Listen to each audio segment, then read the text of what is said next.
Welcome to the beginning of New York City's architectural story.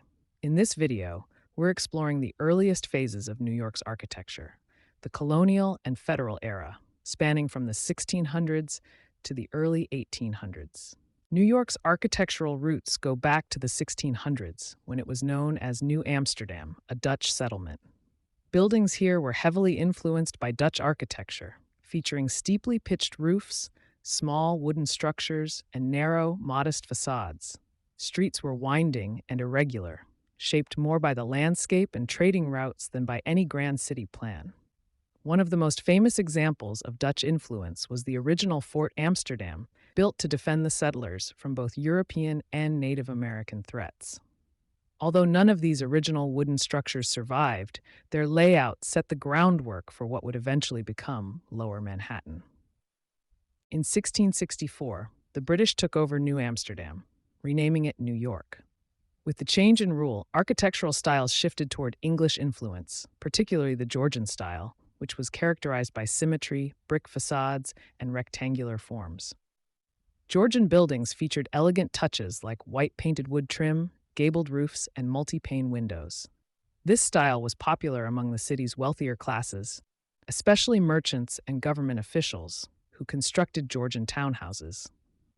Many of these structures were built in what is now the financial district. One well-known survivor is Fraunces Tavern, a Georgian-style building where George Washington bid farewell to his troops at the end of the Revolutionary War.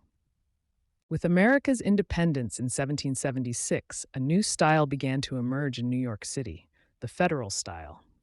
Federal architecture represented the ideals of the new American Republic, characterized by its simplicity, refinement, and symmetrical designs.